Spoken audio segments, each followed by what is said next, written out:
Uma boa noite a todos. É um prazer e uma alegria estar com vocês na noite de hoje. E eu estou vendo aqui alguns fãs, né? Inscritos no canal. Eu vou fazer alguns esclarecimentos, né? Todas as vezes que eu falava nas palestras, eu dizia para o pessoal, os internautas, né? Principalmente, que o foco eram as pessoas presentes e que colocar na internet é uma cortesia. Eu tenho que retificar isso. Nós fizemos uma pesquisa e descobrimos que 68% das pessoas que conhecem o meu trabalho nunca me viram pessoalmente.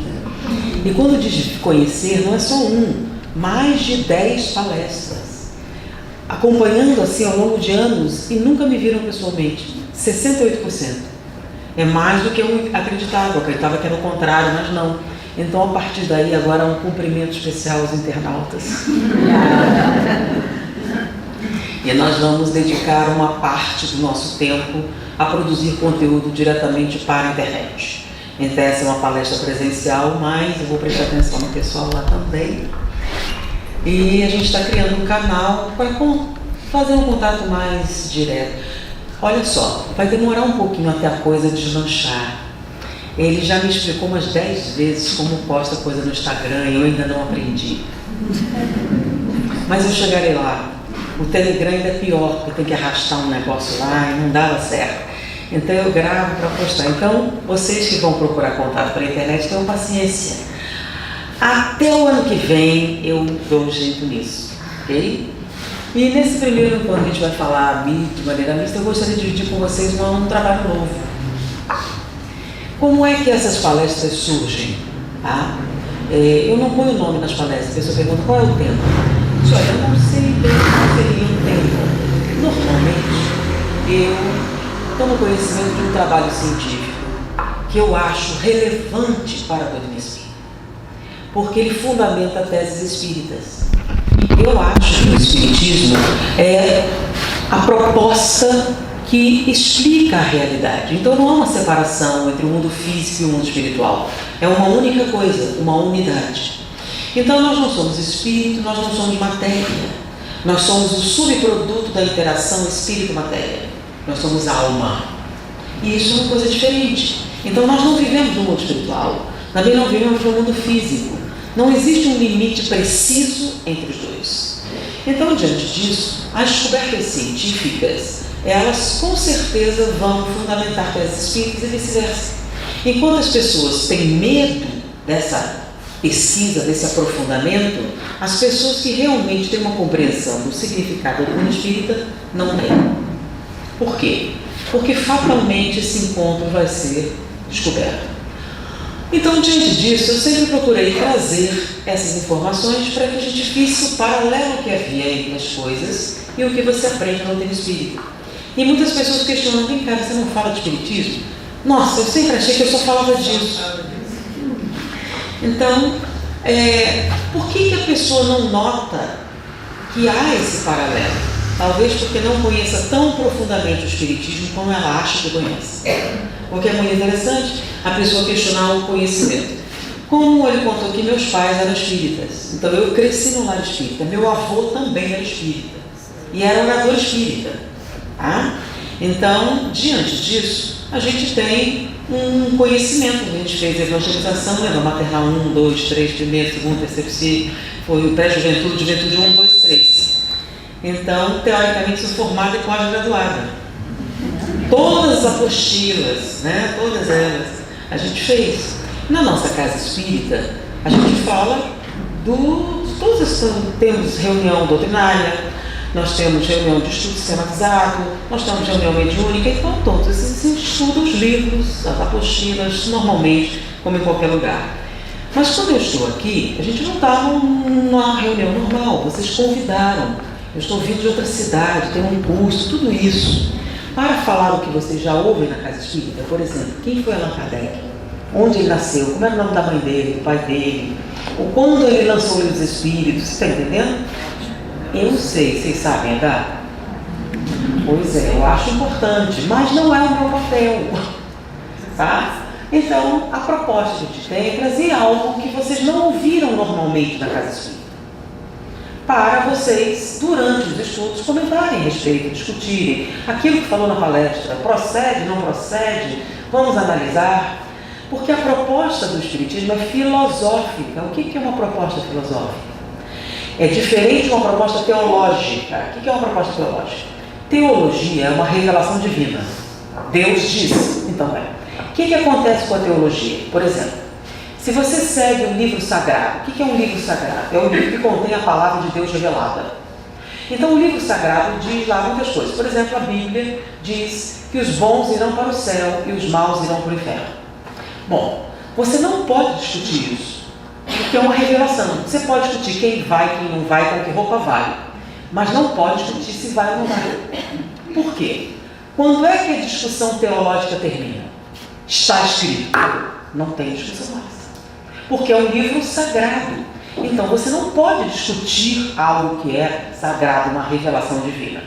A proposta espírita não é essa. Por isso, qual o livro sagrado dos espíritas? O livro dos espíritos é o livro sagrado dos espíritos, contém a verdade revelada por Deus que não pode ser discutida? Vamos de novo.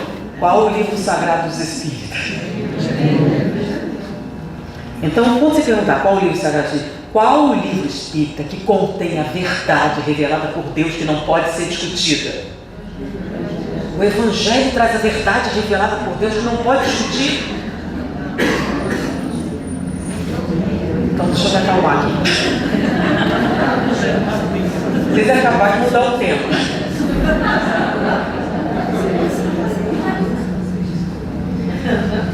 Teologia. O que é uma teologia? A teos é Deus. Teologia é o estudo das verdades reveladas por Deus. O que é filosofia? Filosofia, tá? É amor ao saber.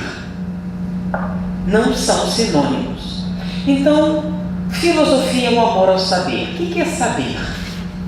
Deixa eu explicar uma coisa importantíssima. Filosofia não trabalha com a verdade. Nunca. Por que não? Então trabalha com a mentira? Também não. Então, se não é com a verdade, não é com a mentira, é com o quê? Com o conhecimento. E qual a diferença? A verdade, ela é absoluta. A verdade não muda. A verdade é perfeita. A verdade é incorruptível. Então, se ela mudar, é porque não era mentira. Deu para entender? Então a verdade nunca muda. Porque se ela mudasse, é porque era mentira. A verdade não melhora. Porque se ela melhorasse, é porque era mentira. A verdade, ela é perfeita como ela é. Porque se fosse imperfeita, era mentira. Deu para entender? Bom, então a filosofia não trabalha com a verdade? Não. Por quê? Porque nós não somos perfeitos. Nós não somos absolutos. Nós somos mutáveis. E por causa disso, mesmo que a verdade caísse sobre nossa cabeça, nós não conseguiríamos ver. Porque nossos olhos são imperfeitos. Nosso raciocínio é imperfeito. De maneira que nós somos incapazes de ver a verdade.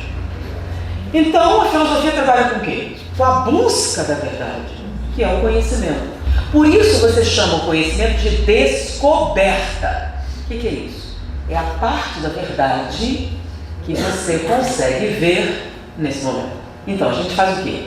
Descobre uma parte dela.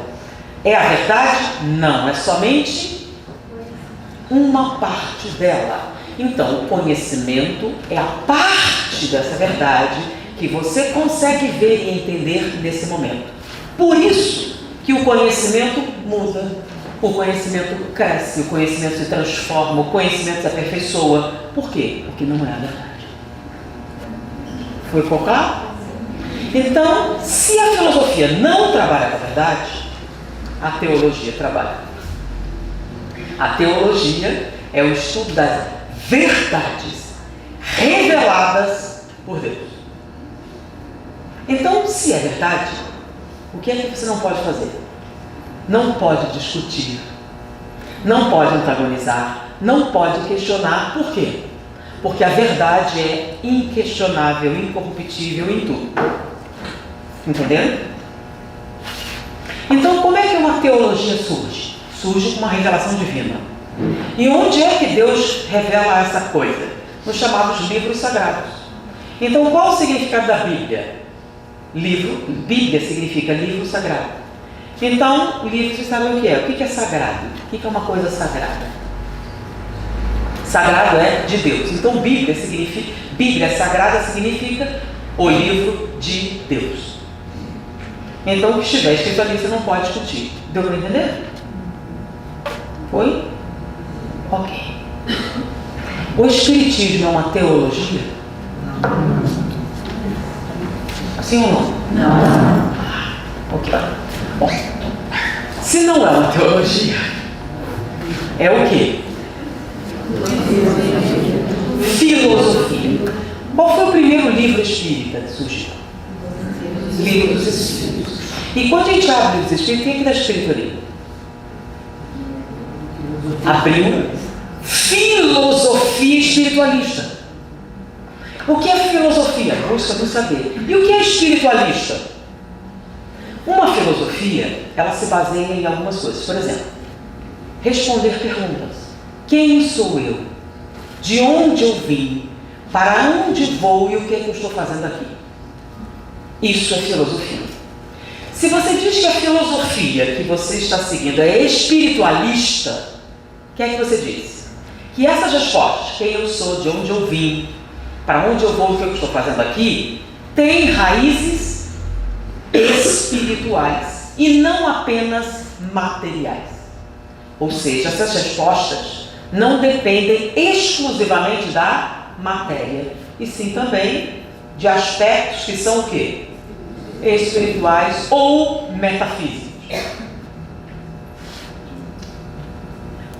Então, qual a diferença de filosofia e teologia? A teologia trabalha com a verdade e a filosofia trabalha com conhecimento. E qual a principal diferença? Qual o livro sagrado dos Espíritas? Agora que eu expliquei isso. Qual o livro sagrado dos Espíritas que contém a verdade revelada por Deus e que não pode ser questionado? Nenhum! Não existe nenhum livro espírita que não possa e que não deva ser questionado. Porque a proposta espírita não é de crer. Nunca. Não é para você crer. É para você saber. Por isso que é instruí-vos. Para ser espírita, não basta sentar no centro espírita ou não passe. Aliás, quem vem ao centro espírita e toma passe não é necessariamente espírita. Mesmo que venha todo santo dia. Reconhece o verdadeiro espírita pelo quê? Pela sua frequência? Pelo seu crachá? Não. Pelos seus amuletos? Não. Reconhece o verdadeiro espírita pelo quê? Pelo esforço que ele faz para domar as tendências negativas. Então, se essa questão não existe, reconhece o verdadeiro espírita porque tem um espírita falso. Porque senão não tinha essa questão, espírita verdadeiro. Então, o que seria o espírita falso? Aquele que fala, mas não pratica. Então, se você fala, mas não pratica, então não é espírita. Ah, então eu tenho que ser perfeito para ser espírita? Não. De novo, isso é uma falácia. Para ser espírita, você tem que saber o que está fazendo. Por exemplo, então eu não consigo amar meu próximo, então eu não sou espírita? Eu não disse que você precisava amar o próximo, mas não calunie o próximo. Você consegue fazer isso? Qual a coisa certa a fazer? Então você pode até odiar seu próximo, mas não faça mal a ele, porque isso não é atitude de espírita. Não, mas eu não amo o próximo. Tudo bem, você pode até ficar feliz quando ele está mal, mas não faça nada para isso acontecer. Você é espírita, você está agindo corretamente. E à medida que você começa a agir corretamente, no futuro você sente também. Então o espírita não é aquele que sente tudo isso, é aquele que faz. Porque fazer a coisa certa, tá? É uma questão de saber, não é uma questão de crença. Crença, você acha que vai para o céu ou não. Não é isso. Não pense bem. Qual é a diferença entre mentir e dizer a verdade? Você não sabe? Qual é a diferença entre ser honesto e ser desonesto? Você não sabe? Então o espírita deveria ser honesto. Deveria dizer a verdade. Mas espera aí, isso qualquer pessoa sabe, né? Não precisa ser espírita para saber. Só que o espírita tem um motivo para praticar a ética. Que motivo?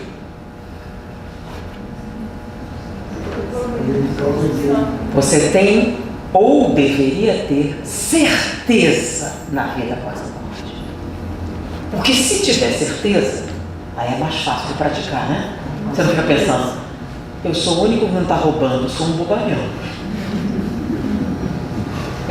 Porque, olha a desculpa que as pessoas estão dando. Todo mundo faz.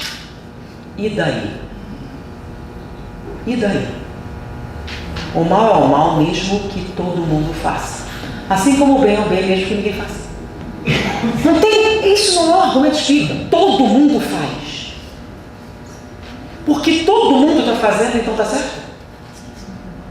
Temos que fazer uma discussão filosófica para a gente entender, tá? A filosofia tem várias áreas de estudo. Uma delas é a ética. Moral, não. O que é moral? Moral é a diferença entre certo e errado. Tá?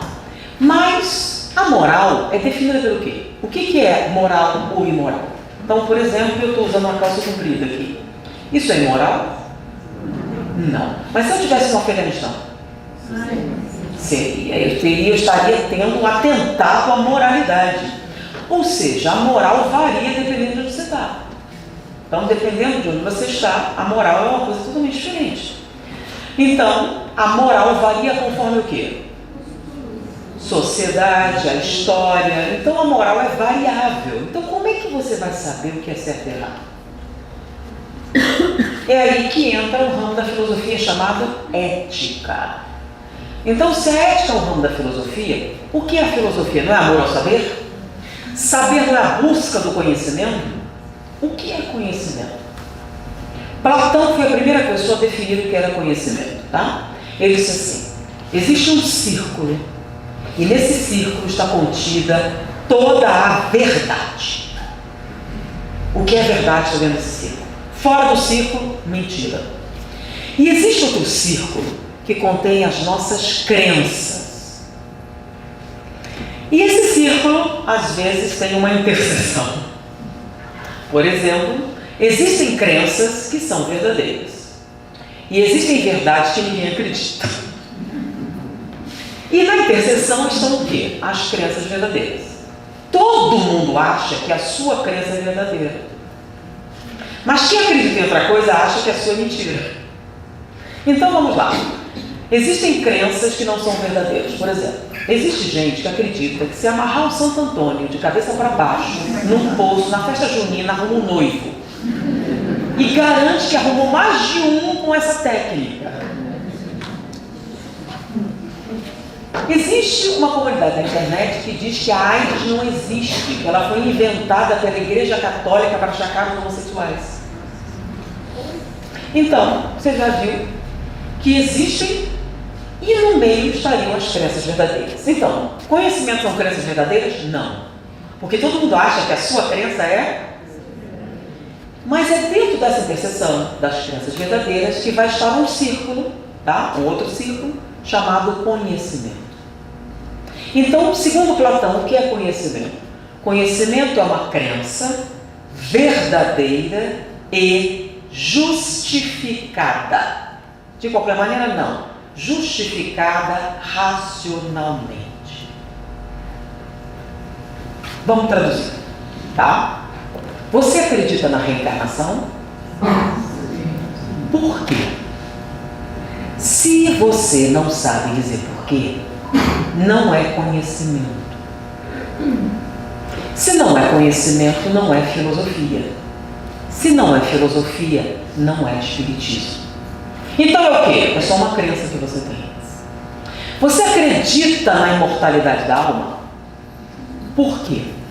Se você não sabe dizer por quê, não é conhecimento, não é filosofia, não é espiritismo. É o quê? Uma crença que você tem. Você acredita na comunicabilidade dos espíritos? Por quê? se você não sabe dizer, porque não é conhecimento, não é filosofia, não é espiritismo, é só uma crença que você tem. E daí? Igual unicórnios, fadas, doentes, não faz. Não tem diferença. Porque a justificativa que você dá para a reencarnação é a mesma do cara que diz que acredita em fadas. Não tem diferença. Por que você acredita? Porque sim. Toda criança sabe que porque sim não é resposta. Acho que já nasce sabendo disso, né? Mas tem gente assim, não, eu acredito que minha mãe acredita, é uma mulher muito decente. E quem não achar que sua mãe é decente? E num dia que você tiver dúvidas? Aí eu acredito que Chico Xavier acreditava. E quando você chegar no mundo espiritual, eu posso entrar? Por quê? Sou amigo de Chico Xavier. E então, para que seja conhecimento, o que você precisa? Você tem motivos válidos e racionais para acreditar nisso? Se você ainda não tem, construa, que aí você será um verdadeiro espírito. Por isso que uma das máximas do espiritismo é amai-vos ou instruí-vos. Não é ou? Qual a diferença entre ou e e? Tem diferença? Qual a diferença?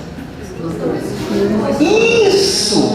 Amai-vos ou instruí-vos. Basta amar ou basta instruí-vos. Basta?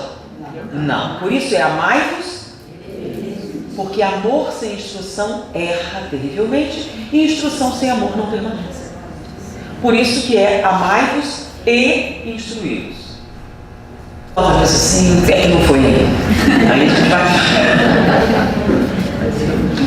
Então, dentro da definição filosófica do Espiritismo, o Espiritismo não encara nada como uma verdade inquestionável, e sim como o quê?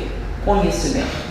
Então, para que o conhecimento seja a palavra importantíssima, compreendido, porque ter conhecimento é uma coisa, ter compreensão é outra. O que é compreender? Compreender é pegar o conhecimento e torná-lo seu, de maneira autônoma, para que você use quando quiser. Peraí, não entendi. Tipo assim, você sabe sobre a reencarnação. Para que serve? Para nada, é só para explicar por que eu me apaixonei por fulano e não por cicrano. Mas nada. O conhecimento da reencarnação muda alguma coisa no seu dia a dia? Se não muda, então você até conhece, mas não compreende. A comunicabilidade dos espíritos muda alguma coisa no seu dia a dia? Não sei. Mas você sabe que existe. Eu sei que existe. Mas faz diferença? Não. Então você sabe, mas não compreende. E se você não compreende, o que é que você não faz? Não pratica. Que é tudo. Por isso que o espiritismo não é considerado uma coisa fácil. É simples. Bem simples. Porque o que a gente falou foi simples. Mas por que não é fácil? Porque é altamente comprometedor. Porque quem compreende não consegue voltar atrás. Não consegue voltar para a ignorância. Não consegue fazer o que todo mundo faz. Por isso, uma fuga psicológica razoável, não entendi, não sei. Mas por que não? Porque eu me recuso a prestar atenção nisso. Recentemente, eu estava numa conversa com uma jovem, e eu penso nisso há algum tempo, né? Ela fez uma questão, você é meio dura com a plateia, né? Você é meio incisiva. Aí eu disse assim, como algumas pessoas falaram isso, tem razão. Mas se você estivesse na faculdade e valesse nota e um diploma, seria diferente? Não? Então, eu vou dar aula de filosofia a vocês, valendo nota e um diploma que vocês vão usar para trabalhar. Vocês não gostariam de aprender de verdade, em vez de só fazer a prova e passar? Não é uma diferença? Então, o espiritismo não vale nota, nem vai te dar um diploma. O que ele vai te dar? Vale alguma coisa? Vale você dedicar alguns minutos da sua vida para entender melhor? Porque eu já vi uma coisa sobre as plateias, né? Existem advogados, médicos, bioquímicos, gente de todo tipo aqui. E se você é médico, advogado, bioquímico, engenheiro, você estudou um bocado, não foi? E fez prova. Então você estudou Foucault, estudou Weber, estudou bioquímica, biofísica, ou se você é engenheiro, matemática, cálculo diferencial, fez essas provas, passou, e na hora que a gente faz algumas perguntas simples, a gente não entendi. Não é além da minha capacidade, além da minha compreensão. E alguns ainda irritados. Não, é que eu não sou tão inteligente quanto você. Que é uma forma definitiva de acabar, né? Só que tem um detalhe. Não existe inteligência maior ou menor. Não sei se vocês entendem. Inteligência é uma aptidão. É uma aptidão que todos vocês têm. Se vocês são espíritas, qual é a definição de espírito? Princípio inteligente do universo. Se você fosse burro, não era espírito. Então não existe ninguém que seja burro. Todos têm a capacidade de aprender e compreender. Eu não. Bom, se você não tem, a pergunta que eu faria é: tem uma lesão no cérebro? Não. Você sofre de retardo mental severo? Não? Então tem. E por que eu não aprendi? Porque você não acredita que pode. Você disse que não pode. E não há nada que eu possa fazer, porque o nome disso é crença. E quando você tem uma crença, ninguém pode mudar isso. Santo Agostinho, santo da igreja, mais que na codificação fez uma mensagem notável, ele tem uma máxima que durante anos eu tentei projetar na minha vida. Ele disse assim: as pessoas não são o que parecem. As pessoas não são o que deveriam ser. As pessoas não são o que gostaríamos que fossem. As pessoas são exatamente como são e não há nada que você possa fazer a respeito. Se você não aceitar essa simples verdade, você nunca será feliz. Porque você está sempre pondo a culpa da sua infelicidade em outra pessoa. E aí você pode confortavelmente não fazer nada, porque a culpa é dele. Então ele vivia. Que diferença faz? Aí ele parecia. Problema de quem? Sim. Mas ele, eu gostaria, que diferença faz? Não faz. Qual é a única pessoa que você pode mudar? Você mesmo. Agora, eu acho interessante, essa é uma discussão filosófica, vocês já notaram, né? Tudo semântica, maneira de dizer. E muitas pessoas dizem que a filosofia não serve para nada. Que é uma maneira conveniente de você vagabundear parecendo interessante. E muitas pessoas discutem isso. E é uma crença generalizada nisso, né? Para que serve eu ficar de crescendo assim, não muda nada? Por isso, em vez de falar de filosofia, que é o ramo do conhecimento que eu mais me dediquei, eu prefiro falar de neurologia, porque ninguém discute. A pessoa acredita mais em neurologia do que em filosofia, é um ato. Então, eu falei tudo isso aqui, vão dar um stand-by e vou falar a mesma coisa, usando outro jargão totalmente diferente. Eu vou falar do trabalho de Alan Snyder. Alan Snyder é um americano radicado na Austrália e é um neurocientista que se dedica especificamente a estudar o cérebro para entender como o cérebro funciona na hora que nós resolvemos os problemas. Qual que é o problema? Então, quando você tem uma questão para resolver, como é que o seu cérebro funciona? É isso que ele estuda. E nesses estudos ele descobriu algo extremamente interessante. E para aprofundar essa questão, ele pegou um tipo específico de experimento. Ele começou a trabalhar com autistas, para ver a diferença entre o autista e a pessoa normal. E ele percebeu o seguinte, tá? O autista, ele tem uma alteração neurológica. Estou falando do autismo mesmo, porque o pessoal agora está todo mundo é autista, não tem mais ninguém normal nessa vida, tá? Então, o autista mesmo com diagnóstico formal, ele tem uma diminuição da atividade do lobo temporal esquerdo. Okay. E o que é que o lobo temporal esquerdo faz? Ele faz algo extremamente importante para nós seres humanos. Tá? Um macaco na selva, ele tem que lidar com muita informação. Por exemplo, predadores, se tem predadores, isso é dia e noite. Ele tem que procurar com comida, que não sei se vocês sabem, os macacos têm que consumir uma quantidade enorme de alimentos para manter a atividade cerebral. Se o nosso cérebro funcionasse exatamente igual ao macaco, para processar a quantidade de informação que nós temos, nosso cérebro teria que pesar mais de 5 quilos. E nós teríamos que nos alimentar durante 28 horas ininterruptamente.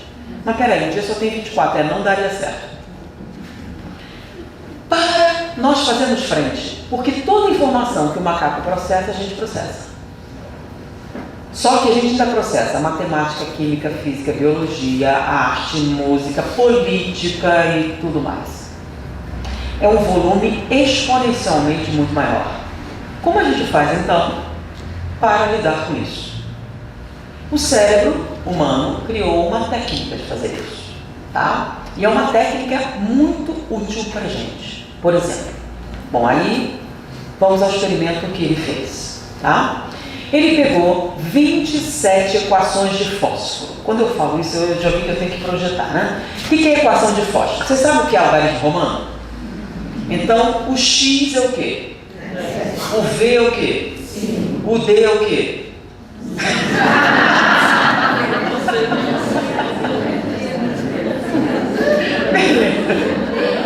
Não se preocupe, não vai ter o D.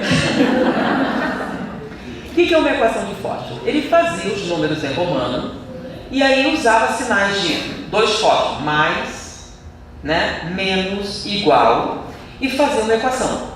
Então ele botava assim, 8 mais 5 igual a 10. Tá certo? Não. Então ele dizia, eu quero que você torne essa equação verdadeira movendo um único fósforo. Então só pode mover um fósforo e tornar a equação verdadeira. Entendeu o que é a equação de fósforo? Ok. Aí ele fez... Quem não entendeu? Bom, então ele fez 27 equações de fósforo que, para serem verdadeiras, bastava mexer um fósforo. Tá? E monitorou a atividade cerebral durante esse processo.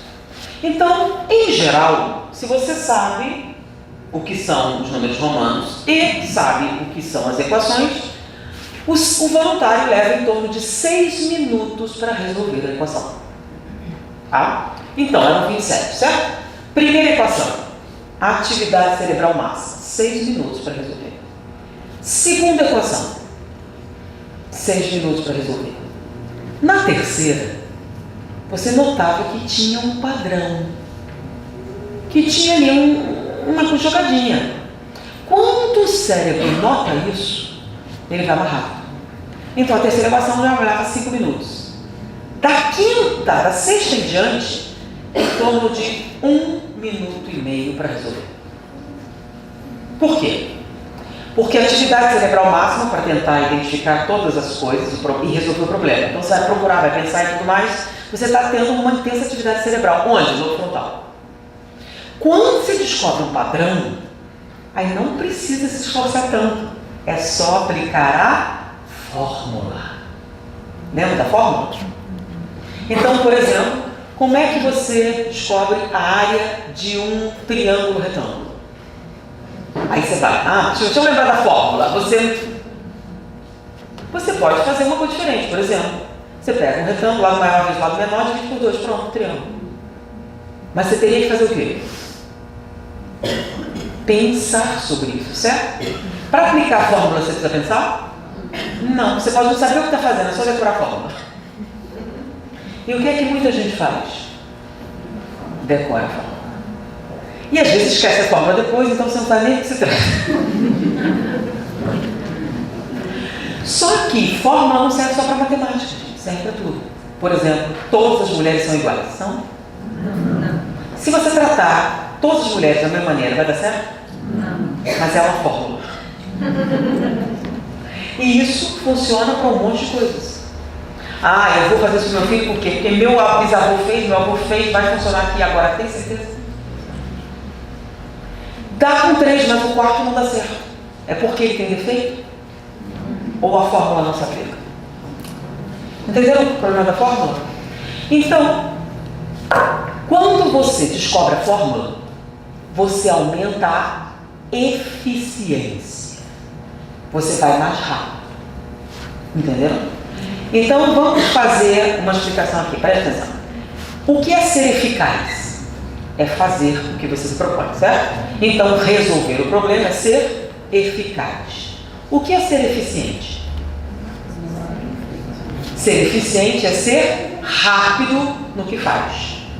Então, você pode ser muito eficiente, mas não eficaz. E você pode ser eficaz, mas não muito eficiente.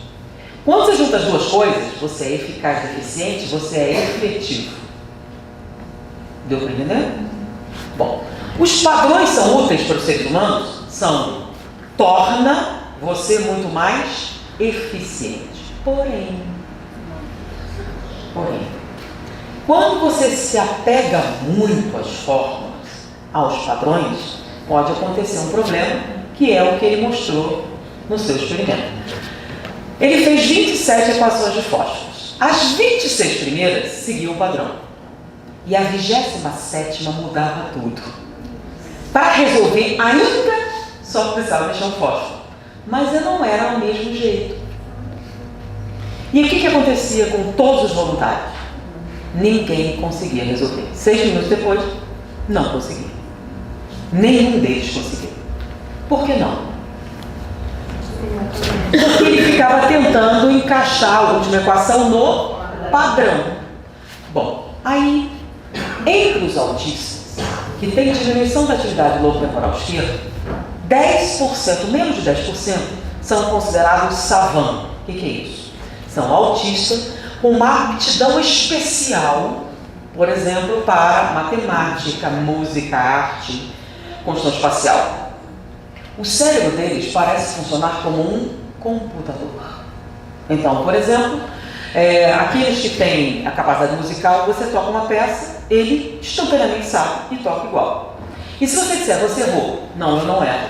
Não, você errou. Só se você me ensinar errado, porque se me ensinar certo, eu não erro nunca. É assim que funciona. Só que tem um detalhe.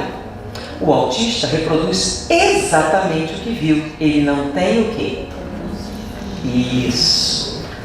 Então, eles produzem fenômenos, parecem fenômenos assim, né? Matemática, etc. Porém, ele não tem uma coisa.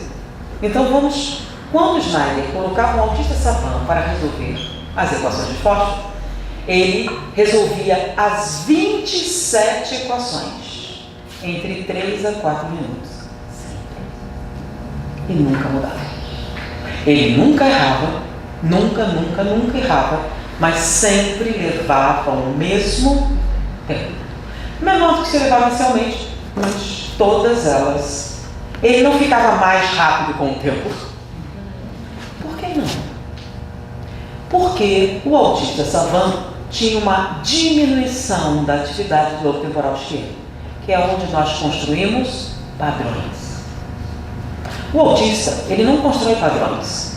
Ele sempre observa o problema como uma coisa separada, nova, sem ligações. Mas peraí, por quê? Porque o que vocês sabem sobre o autista é que o autista não constrói vínculos emocionais, não é isso? E os padrões dependem da emoção. Sem emoção, não tem padrão. Como assim? Por exemplo, vocês já devem ter no site, preencha isso aqui para você provar que não é um robô. E normalmente é um padrão. Porque só seres humanos, emocionalmente, conseguem construir um padrão. E como assim? Digamos que eu coloque 10 objetos nessa mesa e peça para alguns voluntários organizarem isso. O que a gente vai ver? Por exemplo, a gente pede para ele ali e ele vem e organiza. Aí pede para o outro, ele vem e organiza de maneira diferente. Então cada um dos voluntários organiza de maneira diferente. Aí a gente pede para explicar. Aí ele diz assim, não, eu organizei assim do jeito que eu achei mais bonito. E aí várias pessoas na plateia, eu também achei bonito. Fiquei até emocionada ao ver a arrumação. Por quê? É um padrão artístico. Quando ele olhou os objetos, ele resolveu arrumá-los artisticamente para construir uma emoção estética na plateia. Já era ali, resolveu arrumar em ordem alfabética de tamanho. Por quê? Porque fica mais organizado assim, né? Mais racional. Então, ela prefere um padrão o quê? Analítico racional. Um outro, então cada um vai organizar de acordo com um padrão emocional. O nome disso é criatividade. Porque um computador simplesmente não faria isso. Sabe por quê? Mas ele não poderia ver todos ao mesmo tempo? Sim.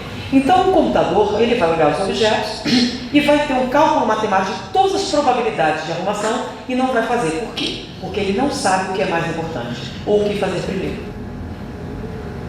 Você consegue fazer isso porque você escolhe o que você gosta mais. Você escolhe, por um motivo qualquer de natureza emocional, o que você vai fazer primeiro. Então você decide fazer. O computador não decide, ele só faz o que você manda. Porque ele não pode decidir o que fazer primeiro. Foi? E o autista também não. Porém, ele compensa isso com aumento da atividade temporal direito, que faz com que ele resolva as equações dentro das fórmulas que ele foi apresentado. Foi? Entendeu? Aí, e o que isso tem a ver com espiritismo? Com filosofia? Com nada do que você falou? Não percebi. E eu achei notável. Por que foi que a Anna Snyder fez? Ele pegou os voluntários normais que não conseguiam resolver a 27ª equação. Ele construiu um equipamento de estimulação transcraniana. Aí botava o aparelho na pessoa. Quando chegava na 27ª equação, que normalmente 6 minutos não resolvia, ele dava um pequeno pulso elétrico e bloqueava a atividade do lobo temporal esquerdo e todos os voluntários, sem exceção, resolviam o problema. Ou seja, choque no lobo temporal esquerdo para ser mais criativo.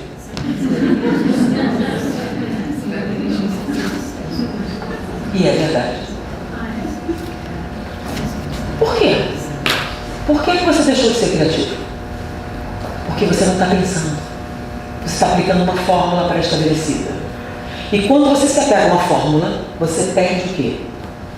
A adaptabilidade.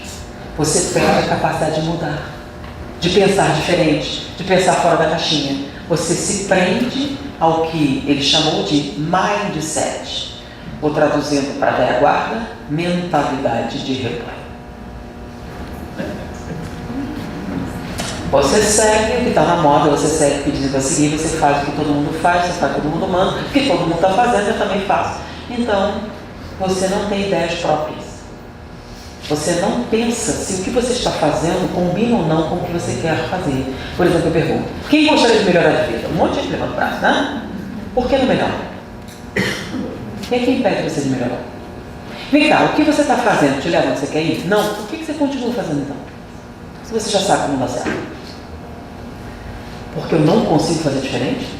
Você não consegue fazer diferente? É como se você estivesse batendo na parede, voltando e tentando de novo, anos! Você tenta passar, é mais ou menos assim, eu te dou um pino quadrado, um buraco redondo e fica tentando encaixar. E fica anos tentando encaixar. Não dá para ver. Se eu te der um pino quadrado, um buraco redondo, não dá para você não. Quantas tentativas você vai ver que não encaixa? Então, qual o sentido? Você empacou na 27ª equação e não consegue sair. Tá? Você crê piamente que é burro, que não dá, que não adianta, que não pode, que nunca vai conseguir, que você não é ninguém, que não pode, que não presta, que não adianta, não consegue, não vai conseguir, nunca conseguirá. Ah, mas ela conseguiu. Ah, mas ela tem o DNA intergaláctico. Se eu tivesse também, fazia. Por quê? Porque não dá, porque não posso, não adianta, não consigo, nunca vai dar certo, ninguém consegue, é impossível. Ah, ela conseguiu. Ah, mas também, olha só, quem é o pai dela? Por quê? Porque não dá, não adianta, não consigo, não pode ser, ninguém faz.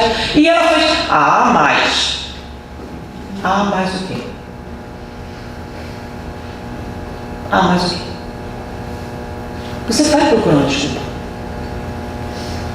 Por quê? Porque não dá, não adianta, não consigo, nunca vai dar certo, porque Ninguém consegue. E isso é mentira. Qualquer um consegue. Peraí, não consegue não. Consegue sim.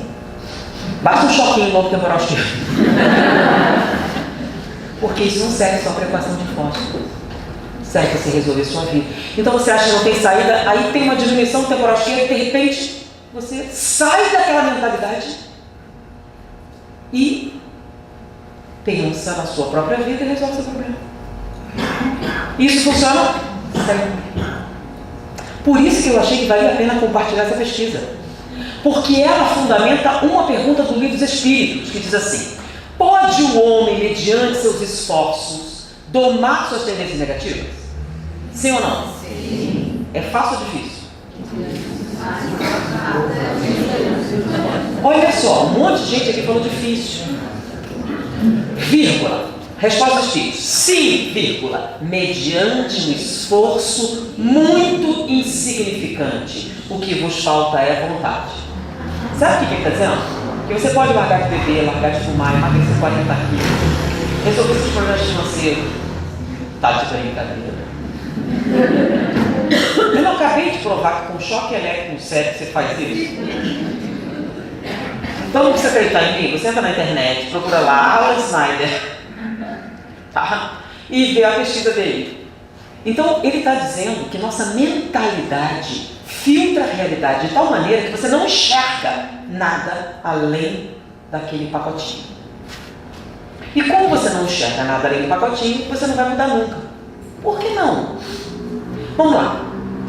O livro de Espírito está dizendo que falta vontade. Aí você sabe que tem vontade, mas é difícil. Ele disse que é o contrário. É fácil, você que não tem vontade. O problema então é o quê? É que você não sabe o que significa vontade. O que é vontade? Vamos lá. Para você ter a vontade de comer brigadeiro, o que você precisa essencialmente fazer? Sem isso, nunca você vai ter vontade de comer brigadeiro. Você precisa o quê? Pensar em brigadeiro. Se você nunca pensar em brigadeiro, vai ter vontade de comer? Não. Então você pensou tempo suficiente na sua vida? Fora da crença que não dá, não adianta, não vou nem tentar, porque é impossível, porque não posso, porque sou burro, incapaz, não pode, nunca vou conseguir, não adianta, não vou tentar, não vou pensar sobre isso, porque é impossível, não dá, não consigo. E ela? Ah, mas ela?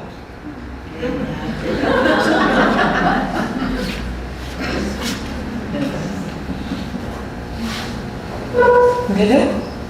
Você não pensa assim: ah, se ela conseguiu, eu também consigo. Se um monte de gente conseguiu, eu também consigo. Se ela conseguiu, eu consigo também. E quando está muito próximo, fica pior ainda, você fica com ódio. Porque parece que ela está jogando na sua cara que ela conseguiu. O nome disso é inveja. Porque quando a pessoa é muito diferente, ela diz: ela é DNA intergaláctica, o pai dela, que ela nasceu na Escandinávia. Você inventa alguma coisa. Agora, se ela for próximo demais, ela diz: bicha ruim. Por quê? Está jogando na tua cara que ela consegue, você não. Aí você quer destruir. Aí você começa a falar mal e perseguir. Por quê? Porque me aborrece. Porque eu não consigo continuar pensando que não dá, não adianta, não consigo, não posso, enquanto ela está fazendo. Então dá tanta raiva que a gente tenta destruir. Porque aí você não precisa ver que você está vendo uma mentira. Que você pode fazer o que quiser, se e somente se pensar nisso o tempo suficiente. Porque para ter vontade, o que você precisa fazer? Pensar. Vamos lá, vamos pegar uma coisa que todo mundo está precisando. Então, quem está precisando de dinheiro? Levanta o braço. É isso que está atrapalhando você, o seu sucesso, né? Fala de dinheiro. Então, se é isso que está atrapalhando, vamos ganhar mais dinheiro. Simples assim, para ganhar mais dinheiro. Eu não sei o que você faz, tá? Não sei. Mas se você falasse 4 idiomas, fazia melhor? É ou não é? Você dirige Uber. Se você falasse 4 idiomas, ganhava mais? Sim ou não? Sim. Você é vendedor, se falasse, ganhava mais? Não importa o que você fizer. Se falasse 4 idiomas, ganhava mais? Então, para você ganhar mais, você só precisa falar 4 idiomas, certo? Por que você não fala 4 idiomas? Vamos melhor. O que impede você de falar 4 idiomas? Ah, não vem que eu sou burro. A gente já resolveu isso, certo? Tem alguém burro aqui? Não. Então, não é uma desculpa razoável. Nenhum de vocês é burro. Então, essa é uma desculpa razoável. Tá? Então, eu vou contar para a história de um motorista Rio-Bahia. Tá? Não precisa acreditar em mim, a gente tem São Google. Uma santa descoberta que vai ter a santa informação. Então, esse motorista Rio-Bahia, ele casou-se e teve o primeiro, o segundo. Quando chegou no 6º filho, ele começou a ter problemas, dificuldades financeiras, e ele começou a ter que fazer muitas viagens. Isso é perigoso. Mas a pressão de trabalhar era muito grande, e um dia ele precisava, ele estava cansado, pediu para o filho mais velho acompanhar ele na viagem. E aí o filho falou: só que eu tenho uma prova, eu preciso estudar. Tudo bem, você vai estudando no caminho, eu vou estudar inglês, não tem problema. Então o filho foi no caminhão junto com o pai, botava os CDs de inglês que ele tinha que estudar, e ele foi, no começo ao fim da viagem, ouvindo o negócio de inglês, ele treinando, né? E o pai também. Quando chegou lá, o filho ia voltar e disse: você me empresta o CD? Ele me ajudou, fiquei acordado, prestando atenção no negócio, né? E aí o filho deu os CDs de inglês e ele voltou na Rio-Bahia, ouvindo aquele negócio, repetindo aquelas coisas, exercícios, todinho. Aí passado um tempo, ele disse: sim, cara, você não tem outro não, porque esse aqui já não está funcionando. Ah, eu tenho, vou dar outro idioma pra você. Não, mas pega um difícil, assim, pra ficar acordado. Aí tá bom. Aí deu para ele de alemão. Difícil. Aí foi, funcionou com uma beleza. Nossa, você tentando falar alemão, você fica acordado. Mas ele foi várias vezes depois, não está funcionando mais, não tem outra coisa assim, que não trouxe mais difícil. Japonês, nossa! E passado vários meses, um dia, o caminhão parou na estrada e tinha um ônibus de turismo quebrado. Os turistas estavam perdidos ali no meio da Rio-Bahia, né? E ele foi conversar em francês, alemão, porque ele falava 7 idiomas. Ninguém sabia que falava 7 idiomas. Quando o cara falou assim, ele reconheceu, né? Você vê? Japonês. Ele começou a falar com os caras, ele sabia, entendeu o que ela falava, entendia, falou, e chamou a atenção de um repórter, né? E aí é por isso que eu sei a notícia, e vocês também agora. E perguntaram assim: mas você tem interesse em idioma? Não. E você aprendeu 7 idiomas? Sim, eu não queria aprender 7 idiomas, eu queria ficar acordado. Veja bem, o cara não queria aprender, ele só queria ficar acordado e aprender os 7 idiomas. E se você quiser aprender o idioma? O que é que te impediria? Você entendeu?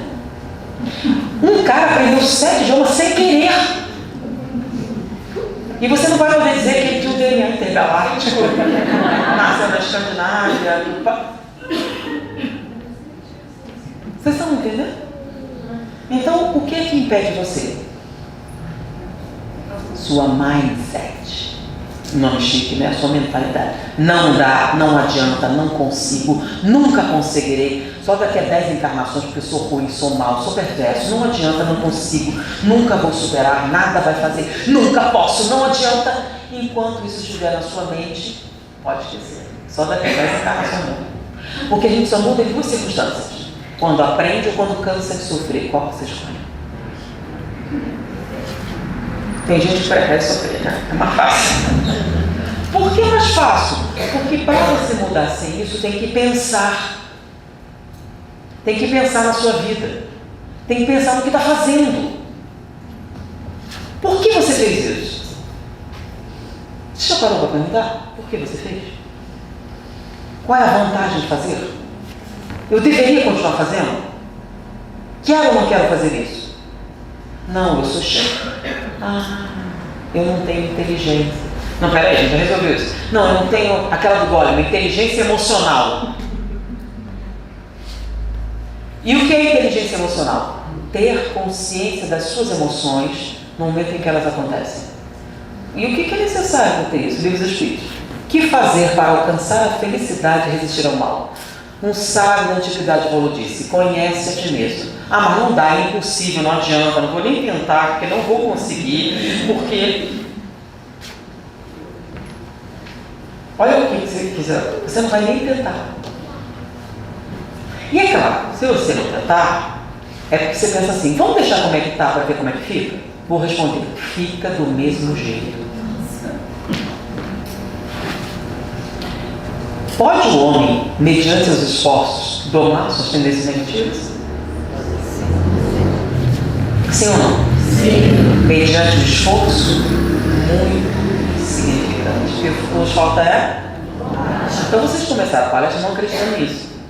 É muita filosofia, né? As brincadeiras, isso é lindo de falar, mas na hora da vamos ver não serve para nada. E aí termina com uma pesquisa demonstrando que um simples choque elétrico faz isso. Quanto esforço precisa? Não vai sair com choque elétrico aí, não. Não funciona assim, tem um aparelho especial, é localizado, tem todo um aparato, tá? Você consegue o mesmo resultado se você fizer o quê? Tomar consciência dessa programação que está dentro da sua vida. Tira um tempo para pensar. Aquilo que é isso mesmo, que o filósofo faz, que você achava assim, para, esvazia a mente, sai de tudo isso, pensa na sua vida. Pensa no rumo da sua vida. Você está satisfeito com o que você tem? Principalmente, você está satisfeito com o que você é? Você gosta do que vê no espelho? Você gosta de você? Sabe por quê? Porque se você não gosta, você com certeza tem uma vida difícil. Porque você não acredita que ninguém goste. Sabe por quê? E quando alguém disser para você, eu te amo. Isso é fácil falar. Por quê? Porque eu não me amo e eu me conheço. Você acha que ele vai me amar? Ele acha isso porque não me conhece. Porque quem é melhor do que eu para dizer se eu sou amável ou não? Lembra? Aquela coisa do amar ao próximo de si mesmo, você achava que não fazia sentido? Faz. Você não permite que ninguém te ame porque você não se ama. Porque você acha que não presta. Então você não aceita que alguém te ama. E é por isso que você é agressivo, desagradável, antipático. Que a pessoa chega, ninguém me ama, ninguém me quer. Não será que você é chata? Já pensou nessa possibilidade? Ninguém ama você porque você é muito chato. Não dá. É insuportável. E você quer que as pessoas relevem. Por quê? Por que deveria? Então, a gente não pensa. A gente está procurando sempre o quê? Fora de nós. E o problema está onde? Ah, mas peraí, se a pessoa não gostar de mim? Vem cá, o problema é de quem? Por que isso é relevante para você? Não, mas porque eu quero que todos me amem. Isso tem um nome, chama-se vaidade. E as pessoas confundem muito vaidade com orgulho, sabe? O orgulhoso se acha melhor que os outros. O vaidoso quer que todo mundo saiba disso. Não é a mesma coisa. E a confusão está feita. Porque muitas pessoas nem percebem que é orgulho. Né? Vocês sabiam, orgulho. Orgulho de ser humilde. Não existe. Sabe como é que funciona? Olha essa mulher. Eu não, sou uma pessoa simples. Ela ali não faz nada, eu não, eu sou bom, trabalho tanto. Faço caridade, distribuo sopa, dou passo de segunda a segunda, até minhas costas arrebentarem. Já dei 5.000 pratos de sopa em 10 anos contados. Eu sou uma excelente pessoa. Eu sou o primeiro a chegar, o último a sair, me visto simplesmente. Eu sou uma terra. Ela não é sã, criatura. Oh, meu Deus, que Deus abençoe essa criatura, porque eu sou boa. E parece que é, porque ela realmente trabalha muito, sai do mundo. Ela não se importa no lugar, não. Como você está? Coitada. Quanto é que é um problema quando você discorda? Porque a pessoa que é ótima, ela tem o direito de julgar, né? Quem se não ela? Uma excelente pessoa para dizer que você está errada, minha filha. E se você discordar, sabe por quê? Porque é espírito inferior mesmo. Porque ao contrário do vaidoso, o orgulhoso não liga a mínima para a opinião dos outros. Sabe por quê? Quem é você para me dar opinião? Você não é ninguém. Por que eu ia ligar para a tua opinião? Porque eu sei. Então se eu estou dizendo é porque é. Simples assim. Então o orgulhoso não liga a mínima para a opinião de ninguém. Quem liga é o vaidoso. Porque o vaidoso quer unanimidade. Não são a mesma coisa. Então aquele cara vistoso, aparente assim, Não é orgulhoso, é virtude. O orgulhoso não se importa com a sua opinião. E esses são problemas. Porque você não admite que tem. E se não admite, lembra. Se você não pensar sobre a sua vida, no significado dela, não tem solução. Porque a mudança só vem de dentro para fora. E começa com a consciência de si mesmo. A tal da inteligência emocional. E tem a inveja que eu falei ali, né? O problema da inveja é que ninguém sente. Só sofre. Não? Eu não vejo ninguém, mas o outro tem uma inveja danada, né? Será que eu tenho inveja? Não sei. O que é inveja? Porque é difícil definir. Você viu que orgulho não foi difícil. Vaidade também não. Egoísmo é fácil. Primeiro eu, depois os meus, os outros nada. Pronto. Egoísmo é simples assim. Porque olha só, as pessoas nem notam, né? Por exemplo, quando você tem um relacionamento afetivo com uma pessoa egoísta. É lindo, maravilhoso, o encanto de pessoa, pessoa ótima, até que falta alguma coisa. Porque no dia que faltar alguma coisa, muda tudo. Sabe por quê? Porque ele só pode ser boa pessoa se ele estiver satisfeito. Se ele estiver com fome, ninguém pode comer. Porque primeiro eu, depois os meus, os outros dão-se. Então, se alguma coisa não estiver bom, é que você vai notar o problema. Porque enquanto ele estiver bem alimentado, tiver dinheiro, tiver tudo, ele é um amor de pessoa. E aí a pessoa, o amor acabou? Não, querida, você escolheu um egoísta. Ele te ama com tudo que ele pode. Pode chegar no limite, né? Não entendeu? Deixa eu explicar melhor. Tá? Será que ama? Ok, você entra e vira a outra. É uma vida dura, não é? Ruim, todas aquelas vergonha, aquele processo todo. E um dia ele veio com a notícia incrível: amor, minha mulher morreu, eu sou um viúvo rico. E você é o amor da minha vida. Aí você pensa, meu Deus, não é que ele me amava? Ele me amava mesmo, valeu a pena o sacrifício, ele realmente me amava. Meu amor, como agora eu sou rico, eu vou levar você para passear. Você gramou muito, não é não? Eu comprei 2 passas no Titanic. É o melhor navio já criado. Primeira classe, amor. A gente vai se divertir, vai ser o começo do resto das nossas vidas. E aí a gente vai passear no Titanic. Você viu, né? Que navio deslumbrante. Primeira classe, comida, tudo bom. Mas você sabe o que aconteceu, né? Bateu num iceberg. E nesse momento, meu amor, é o seguinte, tem um lugar no bote, é meu. Não tem lugar para você. Porque se eu pudesse empurrar alguém para você entrar, eu empurrava. Mas como não tem, eu espero que você sobreviva. Se você sobreviver, me procure, que a gente vai ser muito feliz. Te amo. Vocês entenderam? Ele não ama, ama. Mas quem é que ele ama mais? Isso. É isso que você tem que entender. O problema não é falta de amor. É excesso de quê? Perceberam como a gente tem que entender?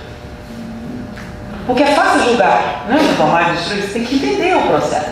E a inveja é um dos mais difíceis de entender, né? Tanto que tem uma metáfora que eu acho que explica bem melhor, que é a história do vagalume e da serpente.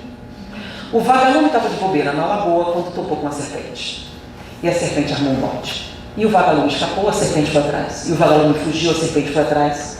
Num determinado momento, o vagalume percebeu que não tinha força e ia morrer. A serpente armou um bote e um momento. Posso fazer umas perguntas? A serpente parou. Perfeitamente. Pergunte. Vem cá. Eu faço parte da sua cadeia alimentar? Não. Tem que eu te fiz alguma coisa? Não. Então por que você quer me comer? Nada pessoal, é porque você brilha. Isso é a definição da inveja. Por que a pessoa quer te destruir? Ela quer o seu lugar? Não é uma coisa, não. Você fez alguma coisa? A gente entende a raiva, a vingança. Não. Por que ela quer destruir? Nada pessoal, é porque você brilha. E provoca. Então, como eu faço me livrar disso? É simples. Não faça nada, não diga nada, não seja nada, que aí você não tem problema. Mas no momento em que fizer, alguém se incomodará. Então nada. É uma realidade da vida. E aí? Aí você tem a fala de Madre Teresa de Calcutá, né? Uma reputação que você levou uma vida construindo, alguém destrói com poucas palavras. Uma obra que você levou anos para construir, alguém vem e destrói. E tudo que você construiu pode ser destruído em instantes por outra pessoa. E daí? Nunca foi entre você e elas? Não era entre você e Deus? Então a gente não faz as coisas para agradar os outros. A gente deve fazer para fazer o quê? Para nos fazer feliz. Porque se não é porque não dá, não adianta, não consigo, não vou nem tentar. E continua sem fazer. Faz o que não gosta, vive como não quer e nunca diz o que pensa.